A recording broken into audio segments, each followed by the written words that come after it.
The ability to refinance, as you can imagine, is diminished. 4 banks control well over half of the mortgage market. And the new booming industry, though, is managing the millions of delinquent mortgages and refinancing. Somewhere between, estimates show, 8 million to 10 million homeowners in this country are still upside down on their loans, i.e. they owe more than the value of their houses. But then even mortgage holders who have been fortunate enough to maintain positive home equity and rock-solid credit scores are now faced with a glutted refinancing system with unreasonable fees that we already talked about, which can drain the already dwindling savings accounts during these difficult times. And if everybody was subscribers back in 03, 4, 5, and 6, to the international forecaster, they wouldn't have got caught in that because we get everybody out. It's a very touchy subject. As I mentioned, to become very much attached to a piece of property or a home that we have worked on. People put in new kitchens, they contracted them. In many cases, they did the work themselves on homes, as we did at my family home. We had, Bob, roughly 5 or 6 apple trees, an abundance of yellow and red apples. We had 4 full-grown pecan trees, a garden, a strawberry patch. And not to mention just many other amenities. If you let that debt work its way into the system, eventually folks are going to get caught. And I think another threat are these second mortgages. Refinancing underwater loans is more difficult when you have a second or third loan. And even the profligate Fannie and Freddie, as well as the FHA, have ratcheted up lending standards. Now, high credit scores are needed to refinance them. Plus, you have to have 2 years of tax returns available and proof of income and collateral of assets, such as stocks, bonds, and gold. A lot of people don't want to disclose that information. For years, the government has desperately tried to encourage loan modifications. But as noted earlier in the discussion, most mortgage holders are simply, they're in over their heads and unable to accept any modifications. Foreclosures in 2011 fell significantly. Third quarter of last year, it was the lowest modification number since 2007. And this simply prolongs the disaster. It's keeping millions of homes, you might say, stuck in limbo, even though they must eventually enter the foreclosure pipeline. Families are trapped. They're trapped in their homes. They cannot afford, upside down, cannot refinance, and in many cases, no longer wish to own it at all. And then if they get a job change and they have to go to Chicago or Dallas or something, then they really got a problem. I read an article yesterday. Folks with upside-down homes are 30 to 33% less inclined to move to a new area, to accept a better job, even if the pay is substantially higher. In the second quarter of 2011, at least 3.6 million mortgages were delinquent. That was just a few months ago, in the risk of foreclosure. That number is expected to climb to 5 million homes with further home price declines. Now, the FHA says 700,000 people are heavily delinquent as of December of last year. That's up 20% compared to the year earlier. Millions of families who claim to own their home, they're really renters. With low or no down payments, they had very little skin in the game.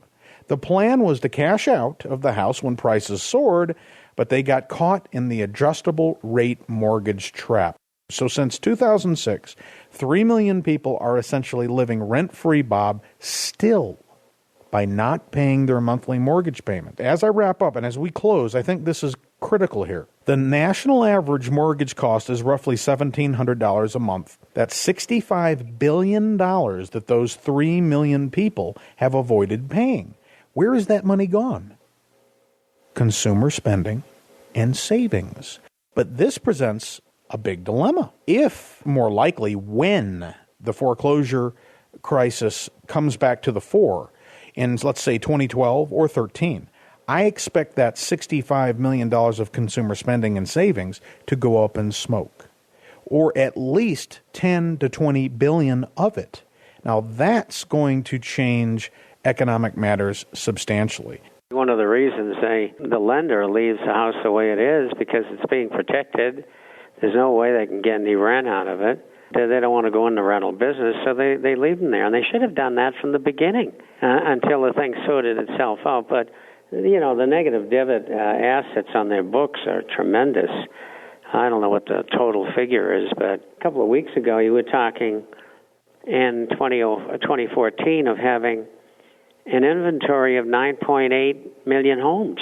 The problem, as I see it, as long as the media continues to dance around and ignore the rhinoceros in the living room, the reason why renters continue to be vilified and, frankly, taken advantage of is that the government has an incredibly powerful and vested interest in maintaining as much home ownership as possible. And why is that? Not just because it stimulates the economy, but because of taxes, property-related, and all of the services that go around it. And as long as we continue to ignore it, folks, they're going to be little more than cannon fodder for the financiers. I'm a positive person by nature, but I've been caught there. So I think I have some obligation to share my experience with an adjustable rate mortgage. I was lucky to exit that mortgage when it went from roughly $450 a month to about $650 a month overnight as it started to adjust. Can you imagine where it would be today? $1,200, $1,500 a month? Who knows? With that hopefully not too depressing outlook, I hope that we've helped to open some people's eyes, maybe take away the stigma of renting, some of the stigma away from renting, and encourage folks to keep looking for those discounted prices because you can find the occasional diamond in the rough, but don't allow yourself to be cajoled into leaping into a house without very careful deliberation.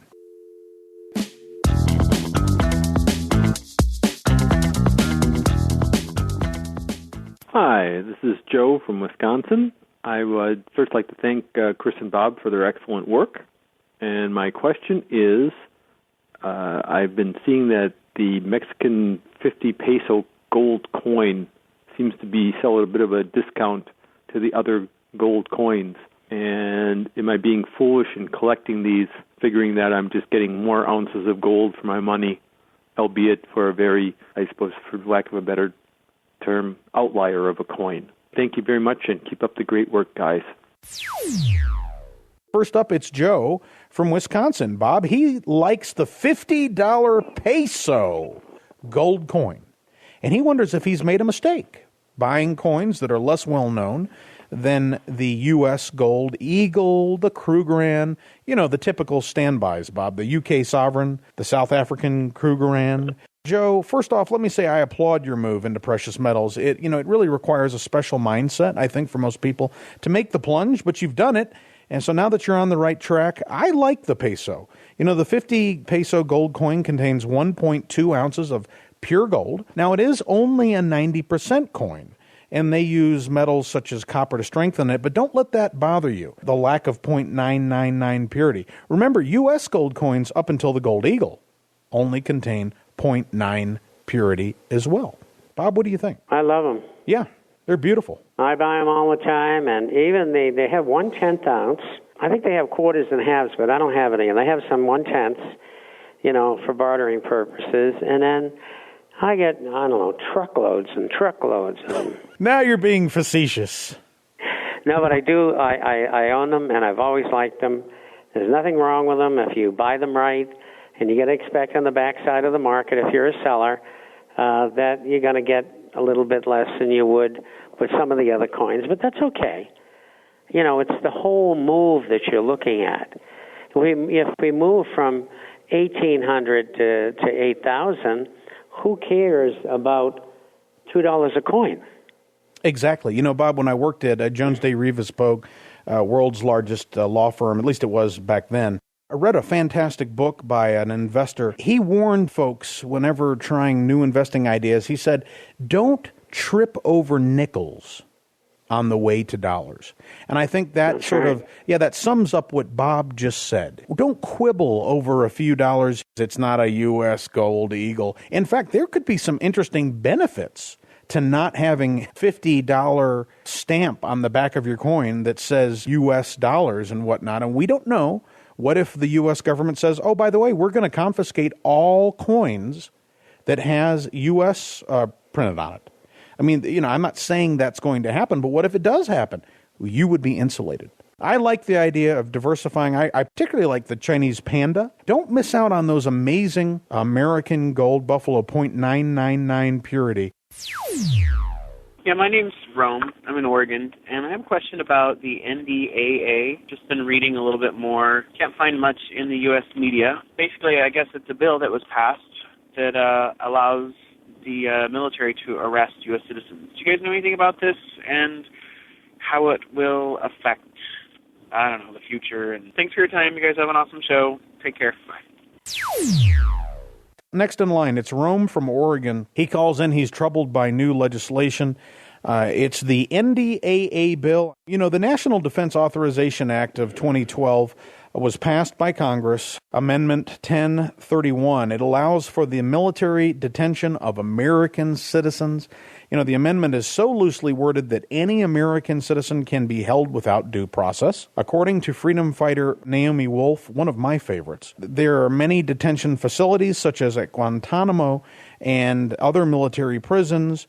Your lawyer calls are monitored. All witnesses are recorded. There's simply no privacy, no freedom whatsoever. You cannot have a single witness to testify on your behalf. And don't forget the ever-popular waterboarding.